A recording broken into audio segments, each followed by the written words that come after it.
What's up tout le monde? Comment ça va? Épisode numéro 11 de University Podcast. Vous savez déjà c'est quoi la mission. Peut-être que je vais en reparler avec Alain. Je te présente un peu Alain Joseph de Coconut Podcast. De ma perception, c'est la personne la plus unique que je connais. Donc ça, je suis très, très, très content de l'accueillir sur le podcast aujourd'hui. La diversité, la lutte contre le racisme, c'est toutes des choses qui lui parlent, c'est tous des mouvements qui viennent promouvoir de l'avant, l'échange culturel. Hey, okay, moi je peux dire allô, salut, bonjour, hi. Je sais même pas c'est quoi salut, allô en espagnol, mais j'aimerais t'introduire d'une manière unique que tu fais si bien, que tu me dises des allô, salut dans plusieurs langues pour justement emmener plus de culture, de diversité. Donc, Alain, Joe.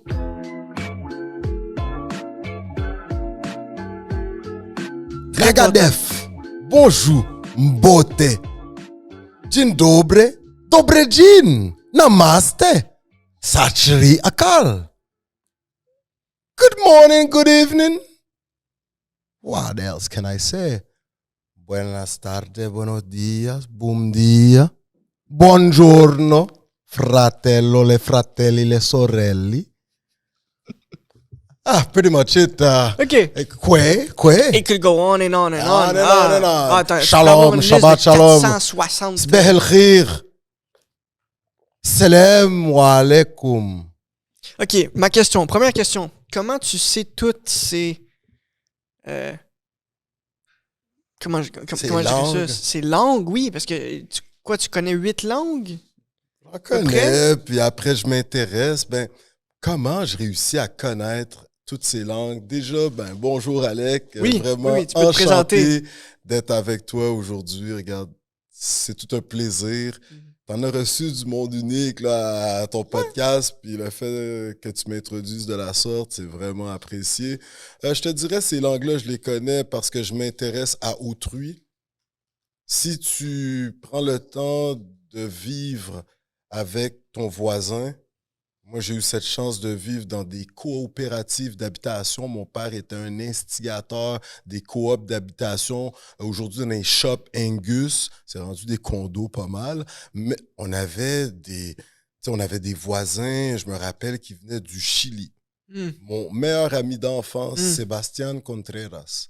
Mais là, tu vas manger chez les Contreras. T'as pas le choix un peu de t'intéresser à l'espagnol. J'avais mes amis qui venaient du Salvador. Automatiquement, tu vas t'intéresser. Donc, después he aprendido español aquí. Donc, tu as grandi dans un environnement... tu dois être reconnaissant de cette chance-là que tu as eue. Moi, souvent, je dis les cartes qui m'ont été données à la vie. On a toutes des cartes différentes, super. Force, faiblesse. Moi, je suis très reconnaissant des cartes que j'ai reçues, même si j'ai des faiblesses dans mes cartes ou même si j'ai des forces. Mais toi, t'as reçu d'autres cartes. Puis, comment qu'on peut accepter les jeux de cartes de chaque individu et de toutes s'unir ensemble? Lui, il a eu des cartes qui fait que, à l'âge de 18 ans, il a tué quelqu'un inconsciemment. Il pensait qu'il faisait la bonne chose. Tu sais, puis comment qu'on peut le réintégrer dans la société ou l'éduquer ou comment qu'on peut prévenir une situation comme ça? Ça, c'est une situation parmi des milliers qui me pondent par la tête. C'est une idée parmi tant d'autres. Pour revenir aux cartes que tu parles, oui. Tu sais, les langues, on a tous des cartes qui nous sont données, à nous de savoir comment qu'on les joue. Blackjack, poker, entre autres. Issu de la communauté haïtienne, mes parents vont habiter dans le Côte-des-Neiges, j'arrive dans les années 70. Beaucoup de la communauté haïtienne habite vers Saint-Denis. Saint-Denis, Beaubien, c'était un cœur de la communauté haïtienne. Le quartier Saint-Hubert, on l'appelle le quartier latin, entre autres. Donc, il y avait quand même ce brassage. Par la suite, dans le Côte-des-Neiges, mais beaucoup également à Montréal-Nord. moi, je vais vraiment grandir une partie de ma vie. Ma grand-mère habitait là. Et à Montréal-Nord, eh bien là, c'était un melting pot à l'époque. C'était une richesse. C'était les cartes qui nous étaient données. À nous de savoir qu'est-ce qu'on allait en faire plus tard. Inévitablement, buongiorno, come stai? Fratello, sorella. Il y a pas juste Les les Italiens mots. Il y a pas juste les mots que tu Ouais, dis, mais c'est la les culture, accents aussi. ouais, mais- Hey, c'est magnifique quand Ouais, mais quand tu t'as vis avec 12 le millions monsieur, d'accents. que fai? Puis t'es là, oh, ben là, qu'est-ce que tu fais? Mais là, tu l'apprends comment qu'elle dit, tu sais. Que estás haciendo? Ben là, t'as pas le choix de l'apprendre toi aussi avec l'accent que ça vient. Tu sais, comme moi, j'apprends aujourd'hui un peu le tamoul, le singalais, langue qu'on parle au Sri Lanka. Je sais pas si je parle dans le vide. Non, mais, vas-y. Écoute, eux autres, ils ont un accent, une façon de prononcer les trucs. Vanakam. Vanakam. Oh, ok, Vanakam. Valakakwa. Vanakam. Bonjour. Valakam. Bonjour. Nandri. André. Ah, ok, Nandri. Puis là, ils prononcent avec une vitesse. Tu essaies de t'adapter. Parce qu'il y a des mots en québécois. J'étais. De quoi j'étais? J'étais. C'est des contractions de la langue que tu retrouves. Contraction, ouais. Dans Parle-moi d'autres donc de ça, langues. le TFAC que tu as fait. Comment ça s'appelle? on va y arriver. Parce que ta question était intéressante. Les Ouais. cartes qui nous sont données dans la vie, moi, je te dis, ben, ça dépend qu'est-ce qu'on en fait. Comment qu'on les joue. Moi, c'est une richesse de prime abord de grandir dans ce melting pot qui était celui du nord-est de Montréal. Il y a bien d'autres quartiers qui n'ont jamais jusqu'à nos jours. C'est aujourd'hui que ça commence à devenir plus, je te dirais, hétérogène. Là. Qui veut dire que c'est pas tout le monde qui se ressemble dans le quartier. Mais pour moi, c'était une richesse que d'habiter à Montréal-Nord. Et surtout, mes parents nous avaient joué cette carte. Ils travaillaient à la manufacture à cette époque et ils avaient décidé de nous envoyer dans un type d'école. Parce qu'ils venaient, ça je parle avec un certain accent plus international à certains moments. Ils nous avaient envoyé dans une école dans le centre de Montréal. Et là, moi, tous mes profs, ça aussi, c'était une richesse. Mais c'est les cartes que mes parents avaient décidé de jouer. Tous mes profs étaient d'obédience juive et spécifiquement des séfarades. Donc, une façon de pratiquer leur judaïsme. Alors, tu sais, on a été baignés pour moi d'aller vers l'autre. C'est les cartes que mes parents nous avaient données au niveau de la culture, au niveau de s'intéresser à autrui. Ma mère, elle marchait à Montréal-Nord. On était sur la rue Matte, Lapierre. Hey, elle pouvait saluer, mais tout le monde qui habitait dans le voisinage. Bonjour, Madame Untel. Bonjour, comment allez-vous? Et vos parents en Haïti? Vous avez pris des nouvelles? Et puis, toi, tu regardais ça, puis tu étais comme, OK. T'es voilà. influencé, Aujourd'hui, inspiré ou... pour moi, c'est ces cartes-là que je joue. Ouais. L'intérêt que j'ai pour autrui, sa culture, ce qu'il a à m'amener et ce que j'ai à lui partager. Toujours afin qu'on ait une meilleure société. Là. C'est mon leitmotiv. Ouais. Ben, je pense qu'on est tous... on aspire tous à un futur où, je dirais, moi, j'ai le mot destination, vision, un but commun, mais on n'a pas toutes les mêmes directions. On n'a pas toutes les mêmes cartes. Donc, moi, je peux te dire, moi, je m'en vais... au chalet là-bas. Toi, tu peux me dire, parfait, moi aussi, je m'en vais au chalet là-bas. Puis après ça, je te dis, parfait, je vais prendre mon 4 roues puis je vais aller là-bas, dans la rue. Mais toi, tu me dis, hein? Comment ça, tu prends ton 4 roues? Voyons, tu t'en vas pas au chalet si tu prends ton 4 roues. Moi, je prends mon bateau pour aller au chalet. Mais oui, c'est correct, prends ton bateau, moi, je prends mon 4 roues, c'est correct. Puis tu sais, la différence entre la direction et la destination. La destination, on la connaît tous, c'est la mort, là. On va se dire les vraies affaires, là. On va pas l'éviter. Il y a une destination qui est finale. Bon, la mort, pour d'autres, on parle de résurrection, d'une vie après la mort. Bon, chacun sa croyance. On va tous mais il y a mourir. quand même une certaine destination physique. Ouais, là. ouais, physique. Par la suite, moi, c'est ce que j'ai envie de te dire et je reviens à ça. C'est sûr qu'on part pas tous avec les mêmes cartes en main. Mais encore, je vais te redire, certains arrivent au casino avec des liasses d'argent, ils peuvent se permettre tous les jeux les de meilleures cartes. cartes. Et à la fin de la soirée, ils rentrent à la maison, comme on dit par chez nous, bredo. Rien des mains, rien des poches. Bredouille. Voilà, bredouille. OK, on se comprend. Alors, ça dépend comment tu joues tes cartes.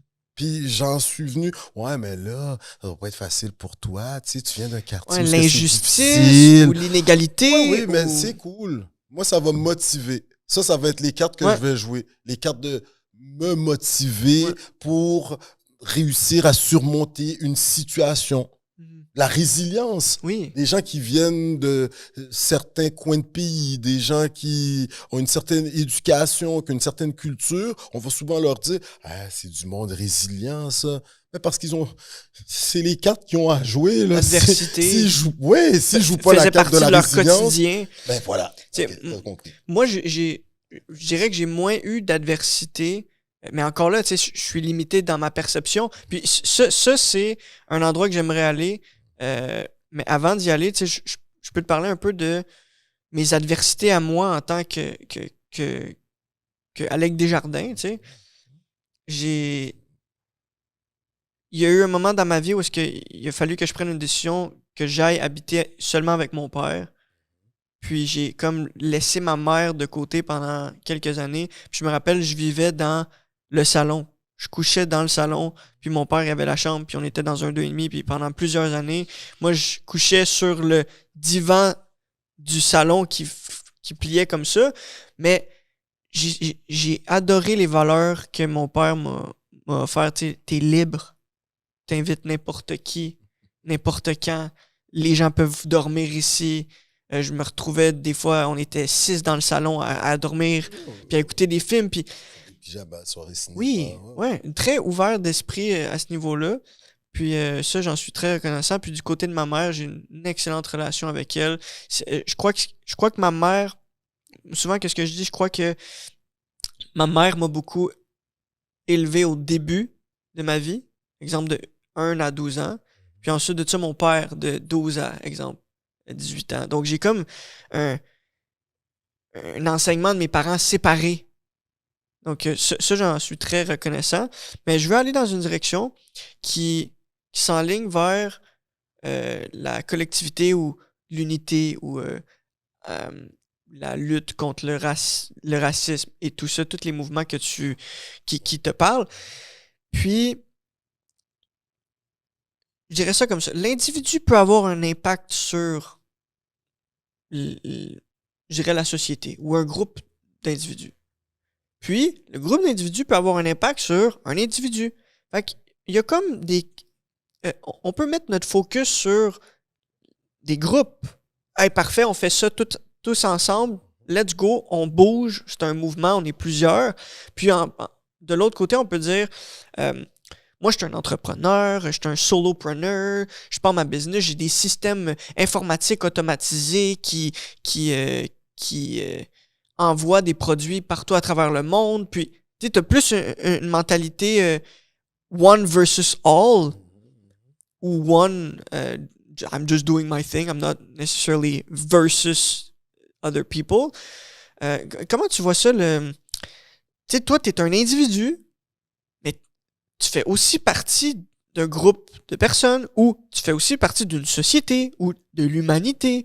Et comment tu vois ça, cette complexité-là? Comment tu te diriges dans ta vie, tes prises de décision par rapport à tes désirs à toi ou les désirs des autres, de la société, tu sais? Tes désirs à toi et les désirs des autres. Comment tu gères ça?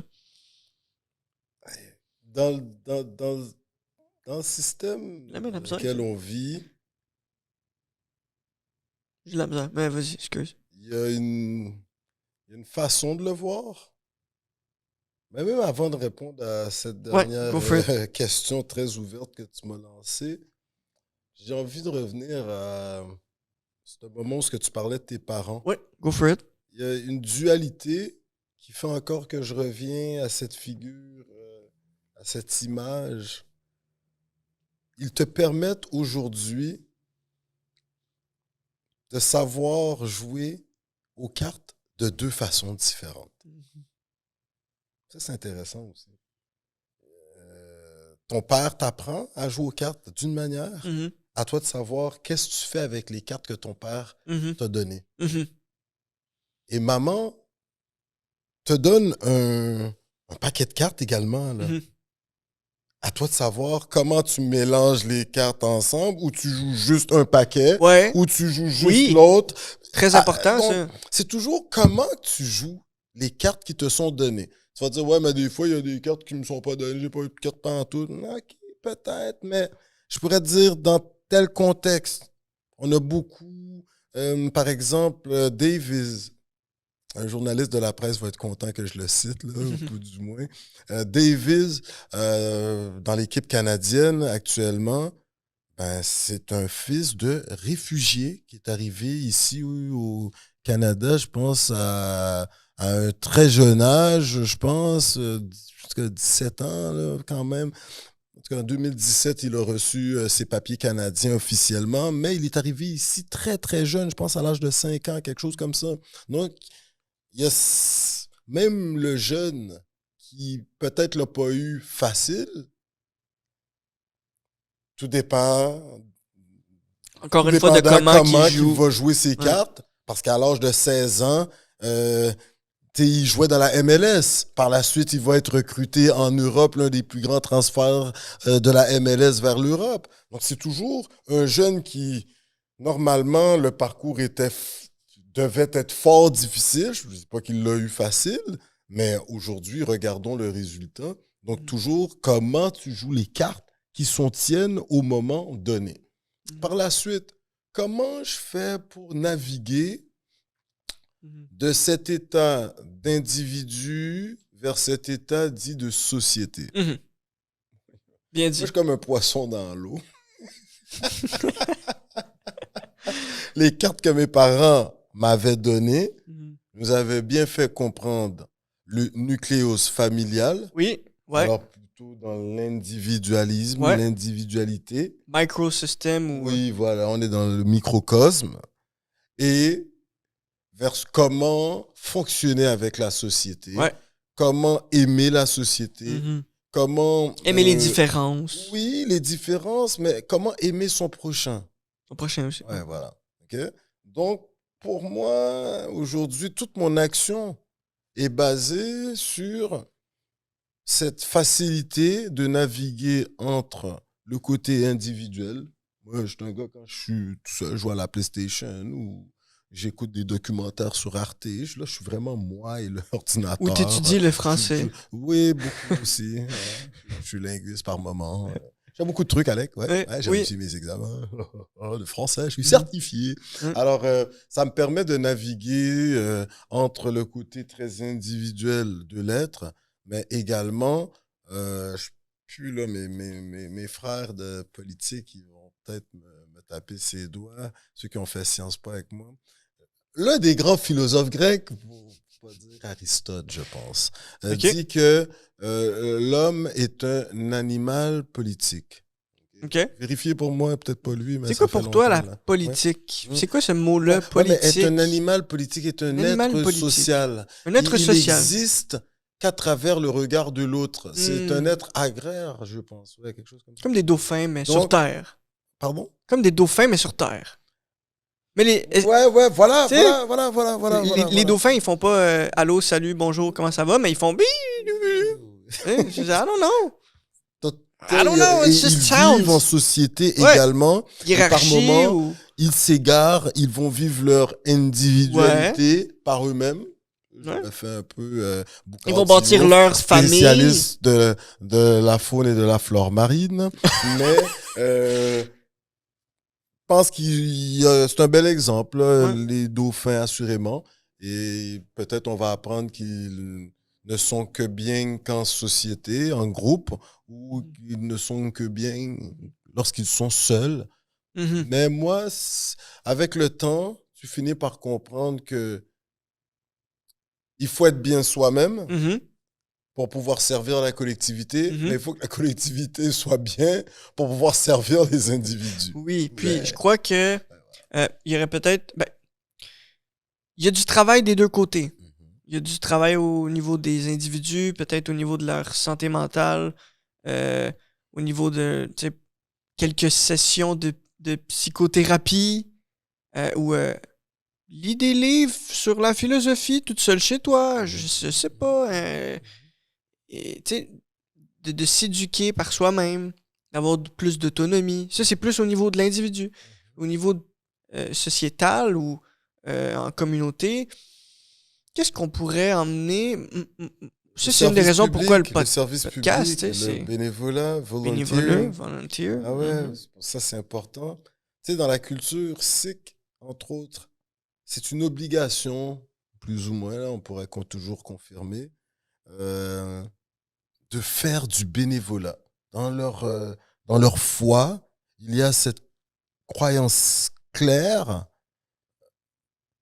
que faire du bénévolat, ça sert la communauté. Ouais, c'est ça. Hein? Donc, entre autres... Si tout le monde faisait du bénévolat, est-ce qu'on peut croire à un monde comme ça? Est-ce que c'est ça la destination? Le Rwanda, leur président, M. Kagame, en tout cas, il a mis en place, je pense au Rwanda, là. Des fois, je laisse toujours la chance aux gens d'État Universities, comme vous pouvez toujours aller googler pour vous assurer que voilà l'information elle est bonne. Vous êtes votre propre université. Ouais, exactement. Donc, allez. On vous met sur des pistes. Oui, c'est ça. Alors, plein de petites graines, plein de petites semences. Voilà. Il y a les tâches, je dirais, nationales. Ces grandes corvées nationales qu'on appelle, où les citoyens se réunissent, je pense, peut-être les mercredis, une fois par mois, une fois semaine, où ils nettoient les rues de leur pays, de leur municipalité, de leur localité, de leur bourgade. Pourquoi pas? Ben, ouais, mais automatiquement, tout le monde... Ah ouais, mais moi, ça me tente pas. Moi, ça me tente pas de faire ça. C'est pas à moi de faire ça. Non, écoute. Tu sais? On va te taxer davantage. On va te taxer. Un jour, un moment, tu vas te dire, hey, écoutez, là, tu sais... On va aller pelleter, tu vois. Donc, il y a peut-être le service public qui n'est pas un service militaire, mais un service civique, qu'on appelle.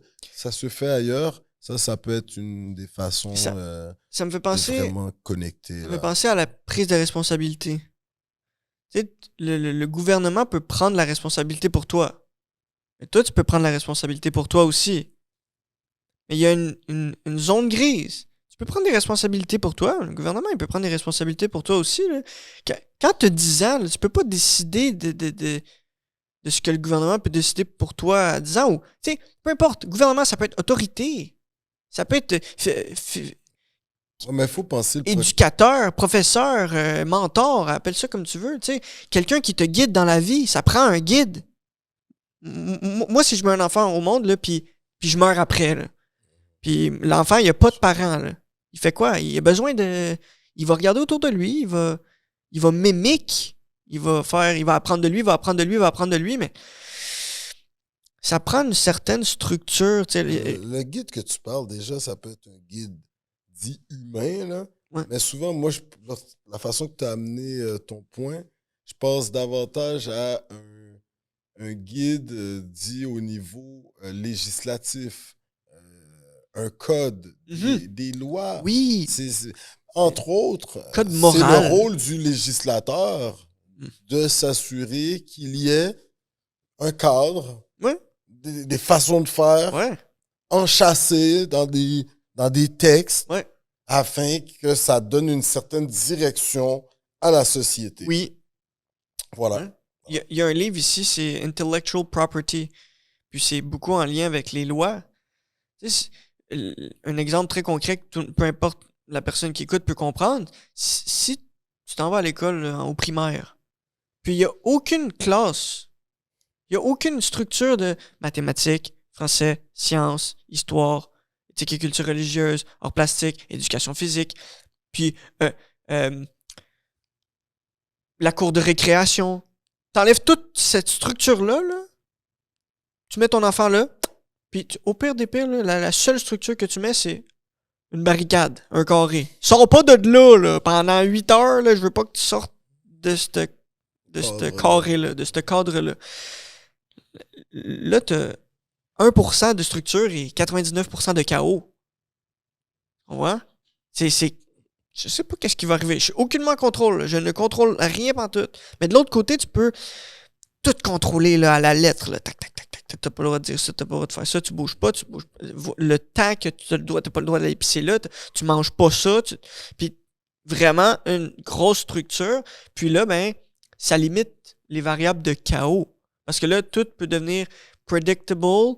Puis c'est comme si on savait toujours qu'est-ce qui allait... Ouais, prévisible. Puis ça m'amène à ça. Parce que je pose toujours la question à chaque invité. University, la mission de University, c'est trouvons la bonne balance entre la science et la spiritualité. Ça peut être la structure et le chaos dans ce cas-là. Où est la bonne balance? En ce moment, Simon en a parlé aujourd'hui, a parlé de qu'on vit en ce moment dans un système, en tout cas, North America et tout ça, beaucoup plus capitaliste, orienté vers le monde physique, orienté vers, je dirais, what is predictable. Ben, je vais mettre mon argent là avec ce système-là, cette structure-là, donc je vais avoir un return on investment, puis avec cet argent-là, je vais pouvoir la mettre ici, pour telle raison. C'est très... il y a de la clarté. Mais quand il y a le chaos, il y a moins en moins de clarté. Puis, ben, regarde, la question que je te pose, très ouverte, quelle est la bonne balance entre la science et la spiritualité selon Alain? Puis ensuite de ça, je te partage comment que moi je te perçois en termes de pourcentage, puis comment moi je me perçois en termes de pourcentage. C'est quoi la bonne balance? Le respect des croyances de chacun. Là-dessus, tu as des contrées ici au Canada, les gens vont davantage valoriser les données scientifiques et d'autres vont davantage valoriser ces données dites historiques. Bon, voilà. On pourrait dire subjective à soi. Religieuse pour d'autres. Donc, ouais. Pour moi, perso, comme je t'ai dit, dans certaines contrées, même de l'autre côté de la frontière aux États-Unis, t'as des gens, c'est la science qui est la vérité. Mm-hmm. Et pour d'autres, c'est les écrits saints. Ouais. Voilà.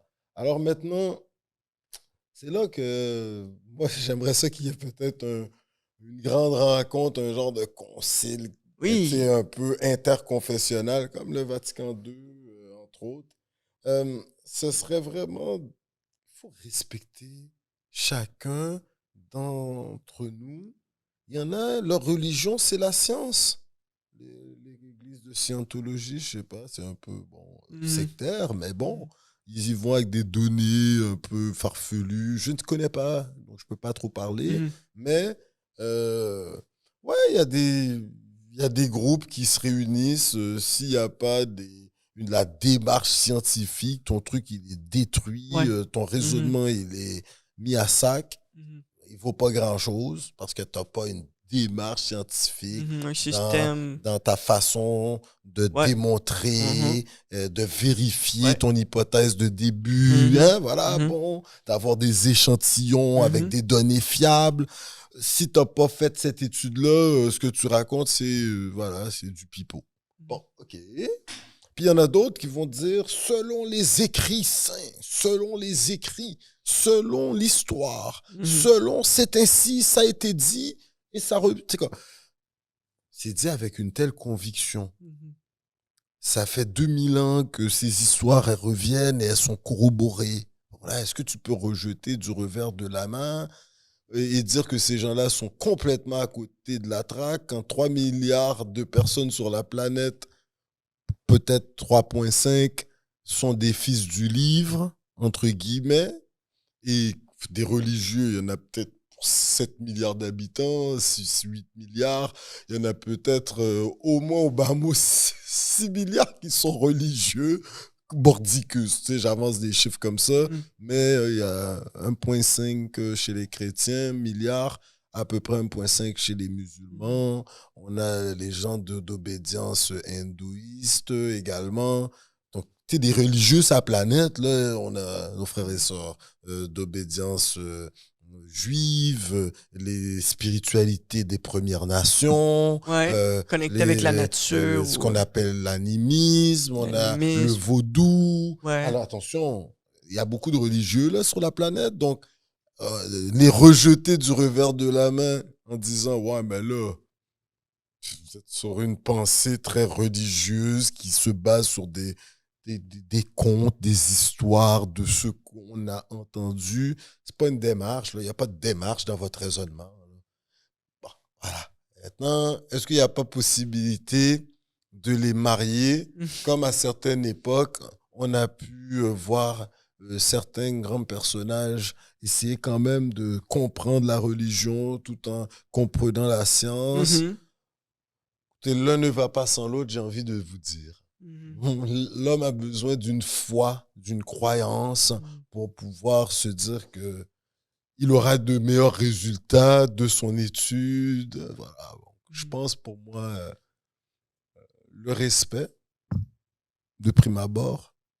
Si toi, c'est la pensée scientifique, c'est que ça qui vaut pour toi. Moi, c'est la pensée religieuse.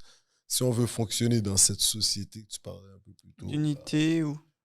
Le respect, point barre.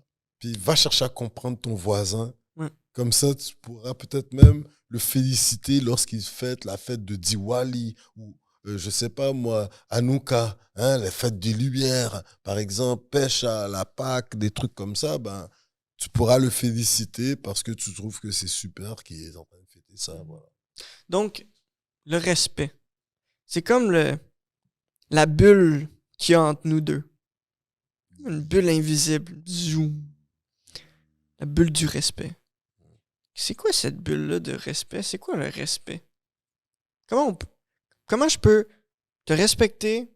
Comment toi tu peux me respecter? Comment qu'on peut s'assurer qu'on est tous respectueux envers l'un et l'autre? Connaître la culture de l'autre et vraiment pas la comprendre d'apparat. C'est de la connaître, mais de la propager à son entourage aussi. Tu sais, moi, je pense qu'il y a ça. Puis, des fois, tu vas voir ton entourage, je veux rien savoir de cette culture non plus. Là, bon, à toi de t'ajuster. Mais le respect, c'est comprendre autrui. Quand tu comprends autrui, tu lui démontres déjà le respect. Puis, chercher à comprendre. Peut-être pas tu vas le comprendre. Exact. C'est exactement là que je m'en allais. Chercher à comprendre. Puis, parce que tu peux ne pas comprendre, mais quand même te poser des questions pour continuer à comprendre. Puis, la direction que je m'en allais avec ça, c'est que toi, j'ai eu mon premier choc culturel avec Ronaldo, mais toi, tu as été mon deuxième choc culturel. Puis j'en suis très reconnaissant de t'avoir rencontré. Tu m'as appris beaucoup de choses. Tu m'as sorti beaucoup de ma zone de confort. Tu m'as fait grandir beaucoup aussi. Tu m'as emmené des idées que, au début, tu sais, il y a une certaine réticence des fois à certaines idées, mais on cherche à comprendre, puis on cherche à respecter l'autre. Donc, je sais pas, je tiens à te remercier pour la personne que tu es. Des fois, tu avais le courage de me regarder puis faire là, Alec, ça marche pas. Pour moi, là, non. Tu sais, fais pas ça, s'il te plaît. Puis, mais c'est l'expérience. Ok, oui, hey, parfait, merci. Tu sais, c'est ça aussi, hein. L'expérience. Des fois, t'es pas obligé d'avoir voyagé pour avoir de l'expérience. Mais cette expérience me vient de groupes hétérogènes, différents. Tu sais, quand ton ami Punjabi te dit « fais pas ça », ton ami israélien te dit « fais pas ça », ton ami vénézuélien te dit « fais pas ça », puis là, tu vois que ton ami québécois, il a comme pas encore rencontré ses autres amis qui ont dit « fais pas ça » ou son cousin qui est allé en Pologne puis qui revient et qui dit hey, « fais pas ça ». Puis là, tu vois que, hey, moi, on m'a déjà dit 4 fois de pas faire ça, puis lui, il s'en va faire ça. Je peux-tu y partager ma connaissance, mon savoir en ce sens? Donc, tu sais, c'est peut-être à ce niveau-là Parce que, tu sais, je suis enseignant à un Mhm. niveau, Oui. voilà. Dis-moi un Donc, peu, qu'est-ce que tu fais dans la vie? Tu es ouais, mais après, présenté on le regardera ma vie. enseignant, animateur. Ouais, Hein? pour moi, ça va avec les cartes, Ouais. avec lesquelles, comment je les ai jouées. Mhm. Puis, mes parents nous ont envoyés à l'école, on étudie fort, on travaille fort. Ma soeur, mon frère, tu sais, comme, on est des bosseurs. Puis, donc, j'ai envie de te dire que, Tu fais bien des affaires. ben, écoute, c'est via le dur labeur, hein. C'est comme quand je t'ai dit comment tu joues tes cartes, tu vois que des fois la société, le système, il y a certaines portes, certains domaines que c'est pas nécessairement ouvert ou c'est pas encore rendu là où toi t'aimerais qu'il soit rendu. Ben maintenant, à toi de jouer tes cartes différemment. Tu vas frapper à une porte où tu regardes une institution, tu vois que tu comprends, tu sais, je veux dire, en tout cas, on dit que t'es pas pire intelligent, on dit que je suis par moments surdoué. Surdoué. Tu regardes certaines institutions, puis tu comprends vite, vite, vite. Là, s'ils pensent qu'on comprend pas, come on, guys. Tu sais, tu comprends, puis tu te dis, mais oh là là là là, mais je veux dire, je peux aller travailler dans tel pays, je peux moi-même créer ça, je peux m'associer avec tel groupe, mais à moi de viser de devenir le prochain conglomérat. Tu sais, je veux dire, les cartes, là, ça dépend comment que tu décides de les jouer. Donc, ta motivation, voilà, comment tu respectes autrui, ben, ça devient toujours de ton bagage. Donc, moi, inévitablement, quand je vois qu'il y a une situation que je me dois de dire aujourd'hui, je vais le dire si c'est pour aider l'autre. OK. Je vais aller là. Ouais, ouais, voilà. On a toutes des préférences. On a toutes des... ce qu'on préfère pas. Tu sais, encore là, ça tombe dans les préférences. Non, si quelqu'un fait ça, j'aime pas ça. Puis, ça, c'est comme notre limite. C'est comme... va pas là. Ouais, mais ça dépend toujours de l'éducation que tu as eue. Ouais. Tu sais, je veux dire, ton parent disait mange pas épicé ou mange épicé. Ben maintenant, toi, tu sais, je veux dire, on est le produit de notre environnement. Ouais.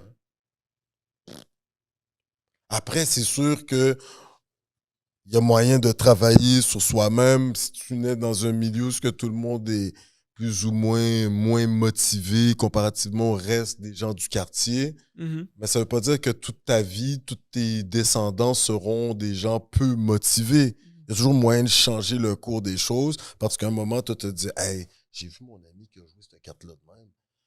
Il me semble que ce serait winner, ça. Puis tu as même partagé la façon de devenir gagnant en jouant la carte comme ça. Mhm. C'est là que ça devient intéressant. Donc, pour moi, ça va vraiment aller à ce niveau-là. Ça dépend de l'éducation, sur quoi tes parents mettaient l'emphase. Mhm. Voilà, pour certains, l'éducation, c'est important. Pour d'autres, c'est pas la chose la plus importante. Et moi, je ne les juge pas non plus ceux qui pensent ça. Mais ne me juge pas non plus si tu me vois, moi, et je m'investis à 100 000 à l'heure dans mon éducation afin de pouvoir partager parce que je fais un travail qui nécessite ça. Moi, je respecte. On revient au respect. Tu veux pas suivre un courant donné pour atteindre un savoir, trouve ta voie pour aller acquérir ce savoir. Point barre. Il n'y a pas de voie donnée. Là. Oui, on peut aller à l'université, au cégep, ou, voilà, faire des AEC, des trucs comme ça. Mais on peut être autodidacte et celui qui devient autodidacte peut être aussi bon. Mais il va falloir qu'il réussisse à trouver ses clés du savoir parce que YouTube va peut-être pas tout te dire vers où aller les chercher. Tandis qu'un prof qui a quand même plusieurs années d'expérience, un parent qui va te dire, un collègue qui va te dire, man, mon ami Punjabi m'a dit non. Mon ami israélien m'a dit non. Puis, mon ami égyptien m'a dit non, puis pourquoi je te laisserais faire cette erreur-là? Donc, voilà. Ça me fait penser un peu à la notion du bien et du mal. Qu'est-ce qui est bien, qu'est-ce qui est mal. Puis, de l'autre côté, t'as... je le sais pas. Tu sais, je sais pas qu'est-ce qui est bien, Mais d'une qu'est-ce qui est société à mal. l'autre. C'est ça, d'une société à l'autre, puis d'une... On est au Qatar actuellement. Il y a la Coupe du Monde, là. Il y a la Coupe du Monde au Qatar. Il y a des zones définies pour pouvoir consommer de l'alcool. Moi, j'ai habité un moment en Tunisie. Le vendredi, il me semble. Nous autres, c'est le vendredi qu'on va acheter notre petite bière pour avoir notre 5 à 7 du début de la fin de semaine, du week-end. Entre autres. En tout cas, par chez nous, c'est de même. Ben, lorsque j'étais là-bas, tu ne pouvais pas te procurer de bière le vendredi. Mais même l'alcool, j'étais en Égypte pendant très longtemps, pendant un petit moment, là, très longtemps, c'est gros. Là. J'ai passé un petit moment, j'avais une copine là-bas. En Égypte. Et en Égypte, oui. Ouais. En Égypte. Et voilà. T'es allé partout. On cherchait T'es on cherchait de ma vie privée reste ma vie privée. Et on cherche, moi, je cherchais de l'alcool un petit peu. Après peut-être 3 semaines là, peut-être je voulais boire un petit coup.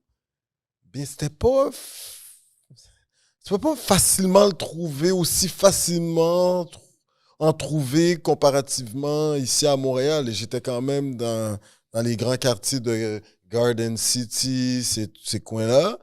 Et bah, il fallait aller dans les hôtels peut-être un peu plus chics. À ce moment-là, j'avais pas énormément de sous. Alors, donc, ce qui peut être super bien dans un pays, l'alcool, un vendredi soir, c'est normal, c'est bien.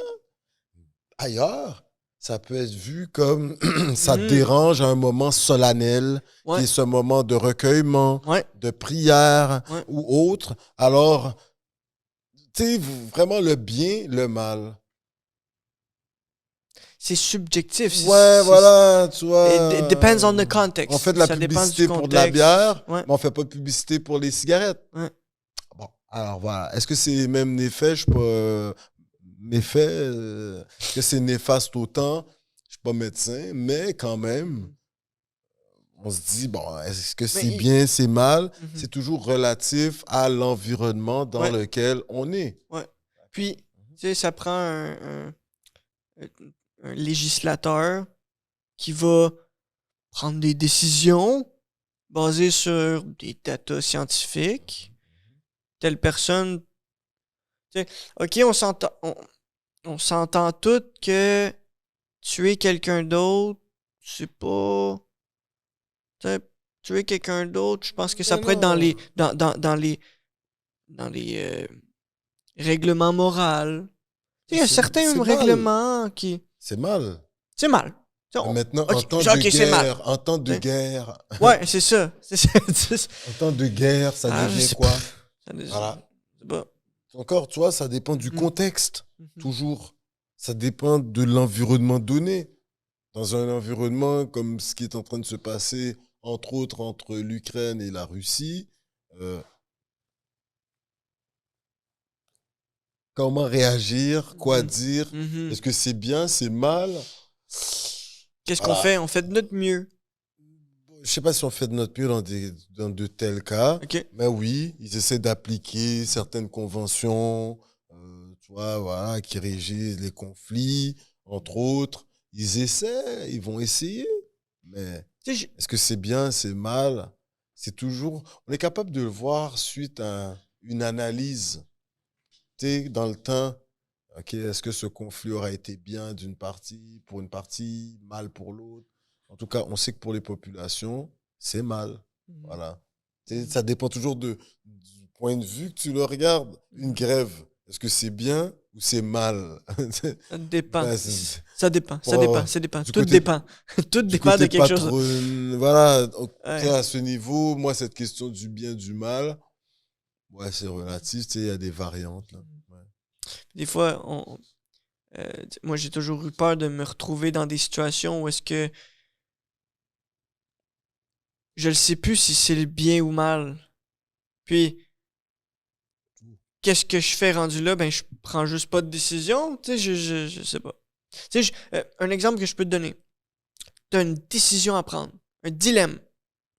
D'un côté, 14 millions de personnes vont mourir. De l'autre côté, 1 million de personnes vont mourir. Juste là. Mais est-ce que tu sauves les 14 millions parce que, bon, voilà, ce sont des ouvriers, ou tu sauves les 1 million Oui, parce là, que... on parle de mort, mais ça peut être d'autres choses. Ça peut être des gens qui perdent leur travail. Ça peut être ça. Mais, ouais, vas-y, continue. Ouais, non, mais c'est... Voilà, est-ce que tu sauves les 14 millions qui sont des ouvriers, il n'y a pas trop de gens importants là-dedans, ou tu sauves le million de gens parce que c'est tous des ingénieurs. Ouais. Puis là, tu vas avoir besoin de ponts. C'est tous des médecins. Ils valent plus... Est-ce que 1 million de médecins vaut plus que la 14 valeur millions qu'on attribue de à... citoyens? C'est Encore, c'est en temps de guerre. C'est ça. Exact. C'est toujours relatif, là, j'ai envie de te dire. Là. Des fois, ça va peut-être être plus, OK, on est dans une période de progression, de développement. On valorise plus les ingénieurs. On porte plus importance à la créativité et la nouveauté. Puis là, à un moment donné, non, on n'est plus en mode progression, on est en mode survie. Là, on a besoin de se défendre, on a besoin de... Tu sais, c'est beaucoup de variables. Et souvent, qu'est-ce que je dis, c'est il y a beaucoup de questions, mais peu de réponses. Puis, on fait de notre mieux avec... c'est quoi la meilleure question? C'est quoi la meilleure question qu'un individu de mon âge peut se poser, selon toi? Il se voit où dans 10 ans? Ouh! Lorsque je fais mes conférences, pour le Coconut Podcast, il faudrait en parler un peu. Hein. Oui, ben, go for it. On peut parler de Coconut Podcast, c'est une très bonne idée. Ben moi, je leur pose toujours cette question et c'est peut-être la question qui marche le mieux. Et c'est la question que je pose aussi à mes étudiants en début d'année. Vous vous voyez où dans 10 ans? Je Que tu sais sois pas. capable de te projeter. Uh-huh. Ça veut pas dire que tout ce que tu vois, ça Non, va non, arriver, mais il faut que tu aies au moins un petit objectif Oui. sur 10 ans. Et là, maintenant, ben, 10 ans après, fais ton bilan. À 5 ans, tu devrais faire un bilan de mi-session, ou je sais pas, là, en quelque sorte, là, de mi-projet, pour voir, as-tu avancé d'un iota? Est-ce que tu as réalisé quelque chose? Ou tout simplement, T'as stagné. t'as stagné, t'as Ouais. fait du surplace. Ouais. Mais si t'as pas de... Si t'as pas une aspiration, si t'as pas une vision, Il y en a qui répondent, ils veulent fonder une famille. Ouais, ben oui, ben oui. Ils veulent trouver un bon boulot, parce que ça dépend toujours de la personne, d'où elle vient, c'est quoi son histoire. C'est vraiment ça. Et les gens, ils vont dire dans 10 ans, ils se voient, je sais pas moi, à travailler dans tel domaine. Ouais. C'est très précis. Ouais. Ok. Ben... Correct. Puis il y en a d'autres, j'aimerais faire ça, travailler en santé. Ok. Ah, ok. Ouais. Ça arrive. Ouais. Suivre ses passions, suivre ses préférences, suivre les opportunités aussi. Moi, en ce moment, je suis plus ouvert à suivre les opportunités. On dirait que je suis passionné de tout. Suis tes passions. Ben, si je suis une passion, je stagne. Je m'en vais dans tout bon de côté, puis je m'en vais nulle part. Là. Je m'en vais partout en même temps, mais je deviens un généraliste, mais je deviens pas un spécialiste. Là, j'ai envie de devenir un spécialiste, puis un spécialiste plus orienté vers la collectivité. C'est pour ça que je suis les opportunités. Ah, on a besoin de ça. Parfait. Je vais donner bon là-dedans. On a besoin de ça. Parfait. Je vais donner bon là-dedans. Prendre responsabilité. De quoi? C'est pas important. Pour moi.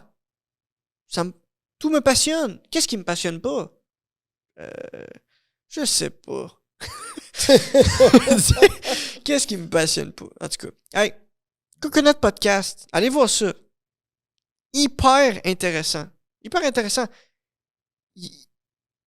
Alain va interviewer plein de personnalités.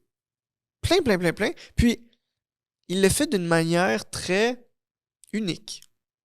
Tu sais, si tu acceptes une interview ou une entrevue avec Alain, prépare-toi à ce que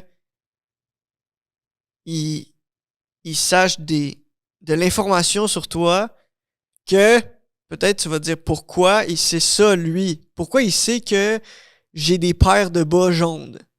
Ou peu importe, c'est quoi les petits détails. Tantôt, j'ai entendu le nom de mon chat. Tu vas chercher l'information, tu fais tes recherches. J'aimerais ça que tu me parles un peu de tes recherches. Pourquoi tu t'intéresses autant à tes invités? T'as un très grand respect pour eux. C'est que quasiment tu les honores. Tu honores chaque individu, chaque humain. Peu importe qui ils sont, tu vas aller les aimer pour leur diversité, pour leur essence unique. Respect, tu l'as dit, là, c'est pas le respect. Encore une C'est fois. comme le respect, mais aussi pour l'auditoire. Moi, j'ai reçu du grand monde, là, des Fabriceville, entre autres. Tu sais, il est tough, là. Puis, il dit, j'ai jamais vu quelqu'un faire autant de recherches qu'Alain Joe, d'aussi bonnes recherches. Puis, Une il de tes fréquente de forces. grands journalistes, il fréquente du grand monde. Moi, la seule chose qui m'étonne, c'est que tous les 340 invités, 350 aujourd'hui, on a presque arrêté de les compter, là. 300 kicks. Ils disent toutes la même chose. Ils disent tous la même chose. Et pourtant, certaines institutions le remarquent, mais sans vouloir le remarquer. Bon, mais je tiens à dire que Coconut Podcast, en 2 ans, depuis 2020, on en a fait du chemin. Près de 8000 kilomètres ont été franchis au Québec. On a été dans toutes les petites bourgades, en tout cas, le plus qu'on pouvait, là, à la rencontre de nos frères et sœurs québécois et québécoises, des Premières Nations. La diversité, ça inclut tout le monde. La personne qui nous vient, le citoyenne qui nous vient d'Abitibi, c'est pas le même Québécois que le Québécois qui nous vient du bas du fleuve. Il y a une façon de vivre, de concevoir certaines choses différemment. La façon de parler est différente. Donc ça aussi, c'est intéressant. Donc ça, j'ai voulu montrer ça parce que je l'avais compris. Moi, j'ai étudié à Québec, dans l'Est du Québec, à l'Université Laval, entre autres. J'ai enseigné dans ces coins-là. Et j'ai pu vraiment voir que, wow, parce que Québec, c'est un point de chute. Il y a du monde qui nous arrive d'un peu partout, de l'Est du Québec, entre autres. Des fois de l'Outaouais aussi. On en avait qui nous arrivaient de l'Outaouais, Hall, Elmer, entre autres. Skander Galant, on te salue. Et... mais tu voyais bien qu'il y avait une différence culturelle minime, mais quand même assez importante, afin qu'elle soit soulignée, connue, afin qu'on apprenne les particularités des gens de la Beauce, des gens du bas du fleuve, des gens du centre du Québec, des gens des cantons de l'Est ou de l'Estrie. C'est intéressant. Des gens du Témiscamingue. Tu sais, je veux dire, du Nunavik également.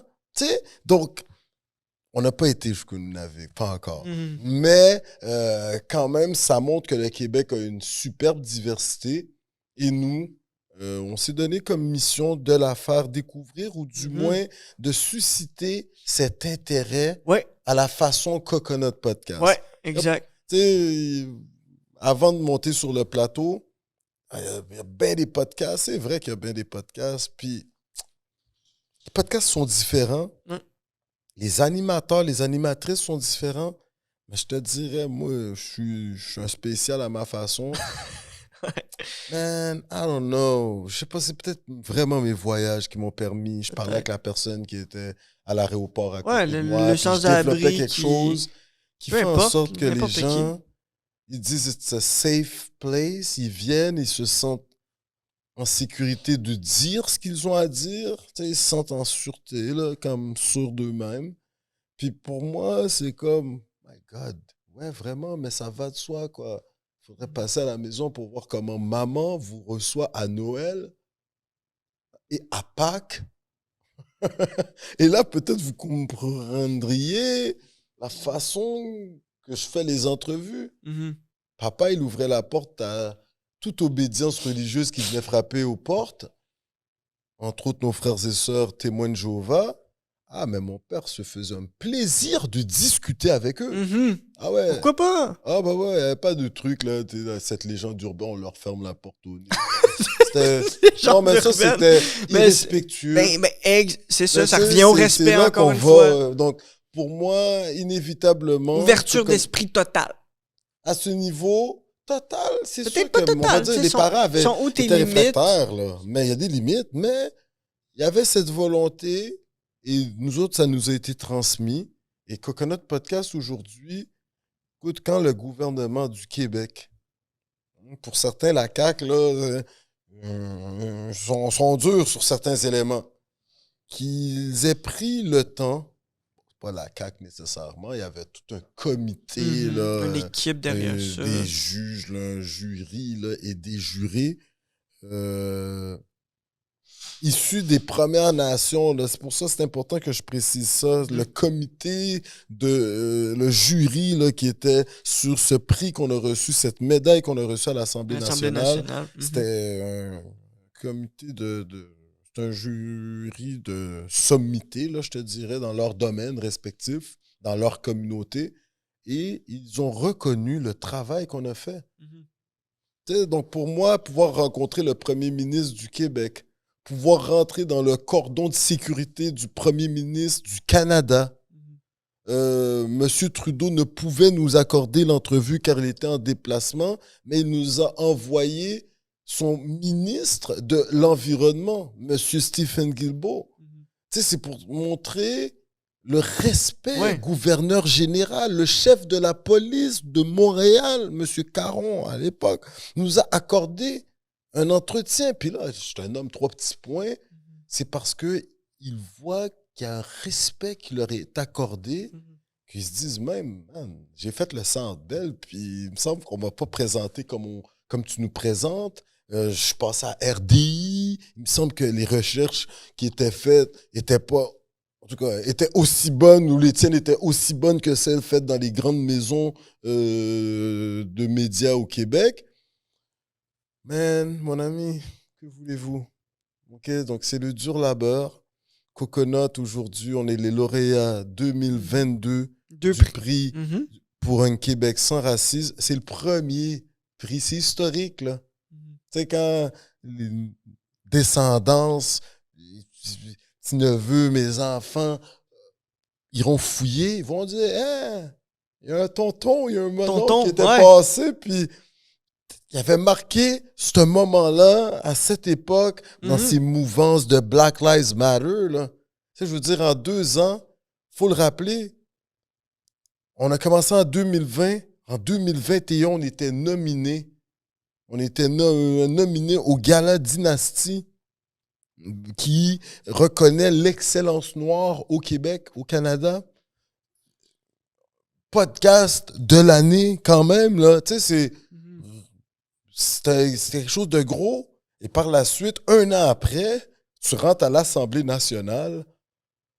Mais là, tu sais, quand tu as rencontré le lieutenant-gouverneur du Québec, l'ancien gouverneur général, secrétaire général à la francophonie, madame la très honorable Michaël Jean, Ariane Moffat, Anthony Cavana. Mais tu sais, il faudra aller voir ce que Anthony Cavana est en train de faire en Europe. Les plus jeunes, peut-être, ils vous disent moins quelque chose. Mais ceux de ma génération 30 et plus, là, en montant, 40 en montant, Anthony Cavana est en train de tout dégommer. Actuellement, là, en Europe, moi, je communique un peu des fois avec lui et je peux te dire qu'il est en train de tout dégommer. Donc, il y a cet aspect où ce que Coconut Podcast a été chercher des gens fabuleux, incroyables. Et le travail, il ne fait que continuer. Tu sais, quand tu reçois le cardinal primat de l'Église catholique, au Canada, c'est quand même intéressant. Puis ils se sont posé la question, mais pourquoi vous nous avez invités? J'ai dit, ben là, on fait le tour du Québec, puis on découvre l'histoire du Québec avec nos auditeurs, auditrices. C'est important de parler de l'Église quand même. Là, il était vraiment content. Tu sais? Donc, c'est un dur labeur, mais qu'on sent qu'il est réellement apprécié par les hautes instances, mais également par les auditrices et auditeurs qui nous encouragent sur une base quotidienne. Puis, Coconut, c'est pas nous qui avons le plus de followers, mais c'est comme Porsche. Combien de gens rentrent chez Porsche par année? La quantité et la qualité. Il y en a qui rentrent pour faire lèche-vitrine. Mais sinon, ceux qui sont membres de Porsche, c'est bon, on sait. Ouais, je me rappelle une fois. J'ai toujours dit, c'est mon exemple, ça. Je suis avec toi là-dessus. En ce moment, on vit dans un monde où est-ce que. Puis on va terminer bientôt. Mm-hmm. On vit où est-ce que. Toi, t'as 450 000 abonnés. Mais. L'impact. Mais tu parles de quoi? De quoi tu parles? Ou tu fais des hey, yo, mais j'étais allé pis là, le gars, il me regardait de même. Mais... Ça, je suis d'accord, mais je suis pas d'accord. Parce qu'aujourd'hui, tu sais. On avait un animateur qui était sur le plateau précédemment, puis ce qu'il disait, c'était super. Oui. Dans le sens, aujourd'hui... Il y en a avec de la quantité et de la qualité, puis ça, c'est les... Mais même ceux qui ne sont pas de qualité, ouais. J'ai envie de te dire, ils s'expriment. Ils donnent à autrui à s'exprimer. Oui. Aujourd'hui, là, les nouvelles cliniques 101.com, là, c'est rendu les podcasts. Mm-hmm. Je pense qu'il devrait y avoir des gens dans les universités là, actuellement. Vous devriez vous pencher sur cet aspect. Moi, je vais vous être honnête, avoir été podcasteur durant la pandémie, puis je le poursuis, mais les premiers 3 mois, je pense que ça a été salvateur pour moi. Ça m'a aidé à passer au travers de la pandémie. Ça a été un baume, ça a été un bâton de pèlerin que j'ai pu m'accrocher après, là, une bouée de sauvetage, je ne sais pas, tout en travaillant fortement, mais il y a eu quelque chose qui m'a fait du bien moi-même. Je vous dis, notre réalisateur, producteur, là, il est en train d'acquiescer. Puis, je pense que ça a fait du bien à tous les invités qu'on a reçus. Indépendamment que les podcasts étaient super populaires, pas populaires, juste le fait d'avoir vu des gens qui sont sortis de leur sous-sol ou de leur petite chambre à coucher, qui ont mis un micro devant eux. Mm-hmm. Moi, j'étais dans ma cuisine. Qui se sont filmés, puis qui se sont exposés. Yeah, exposés, là. Hey, tout le monde te regarde, tu fais des trucs, le monde peut rire de toi. Ouais. Mais au final, tu fais découvrir des artistes. Tu fais découvrir des gens issus de la diversité, des communautés latines. Hein? Sur le plateau, vous en avez beaucoup à Black Box Studio, entre autres, où ce qu'on est là pour University. Man, tout le travail qui a été fait par ces gens, juste, t'as raison, là, il y a des fois, c'est des... Au début, je riais. Mes amis, moi, j'ai grandi avec eux, je suis leur grand frère. La chronique des alcooliques. Au début, j'ai vu mes amis faire ça, j'ai fait « Ah ». Je jure. Comme tout le monde a pu me voir, faire « Ah, Coco, notre pote. » Coco, notre... Le gars, il est blagué, quoi. Eh bien, mon ami, la chronique des alcooliques aujourd'hui, ils se font inviter par distillerie hein, pour les grandes soirées, les grands trucs. Vous les recevez sur tous les podcasts à Black Box Studio. Ils sont connus de plus en plus au Québec. Je suis convaincu à 100% que le futur, ça va être des créateurs, peu importe de podcasts ou de vidéos, ou peu importe, ça peut être même des créateurs écrits, des livres, qui s'associent avec des entreprises, des organisations. Puis, tu sais... On est rendu là. L'argent, elle circule comme ça, naturellement, entre je pourrais dire le privé et le public, ou je pourrais dire l'autorité ou l'enseignant et l'élève. Comment que l'information est consommée? Les médias papier ont trouvé une transition intéressante à la presse, entre autres, la presse plus, avant, franchement, il y en a tout plein d'autres. La première caméra, la première photo. Mais aujourd'hui, comment photo avec un logo en bas. Tu sais, mais là c'est maintenant une vidéo avec un sponsored ou un mouvement ou peu importe. Tu sais, on s'en va vers un beau monde. Puis je tiens à remercier Black Box Studio. Je tiens à remercier Coconut Podcast. Je tiens à remercier toi, personnellement. Ça a passé vite. Je crois que les deux, on est fatigués aujourd'hui. Journée. Félicitations à toi. On a eu cette cérémonie des prix Coconut Podcast à cet institut aujourd'hui, le restaurant Cabui avec Chef Paul. Très beau restaurant. Maintes fois primé. Puis écoutez, on avait des grandes personnalités de Montréal qui étaient là. Ray était là. Ronaldo est venu. Respect. Très content. Vraiment, il a été d'une aide importante pour Coconut Podcast en 2022. Puis à tous ceux qui ont participé à ce projet, Olivier Lavoie-Laroche qui a aidé à mettre Coconut sur pied au tout début. Par la suite, il est allé travailler dans son domaine. Puis là, ben, aujourd'hui, il y a Alec Desjardins qui est Monsieur Podcast à Black Box Studio. Moi, je tiens à te féliciter pour ton University. Moi, je le suis. Tu as reçu ta mom douce. Tu as reçu des philosophes. Tu avais des Rasta Fly. Oui, un gars très, très spirituel. Mais je veux aller, tu sais, un physicien. Je veux aller chercher vraiment des gens très spéciaux, puis les mettre de l'avant, puis raconte-moi ton histoire. Puis peu importe comment ton histoire est flyée, on va te respecter, on va apprendre à vivre ensemble. Tu sais, tu peux être un physicien, tu peux être un philosophe, tu peux être un professeur, tu peux être un politicien, tu peux être un businessman, tu peux être blablabla, blablabla, blablabla, blablabla. N'importe quoi, n'importe qui. Tu peux être un juif, tu peux être un catholique, tu peux être un chrétien, tu peux être un prêtre, tu peux être... Je m'en fous! Je m'en fous! Ah oui, je veux qu'on s'unisse tout ensemble. Super. Puis je crois que s'unir, ça touche beaucoup la mission de ton podcast.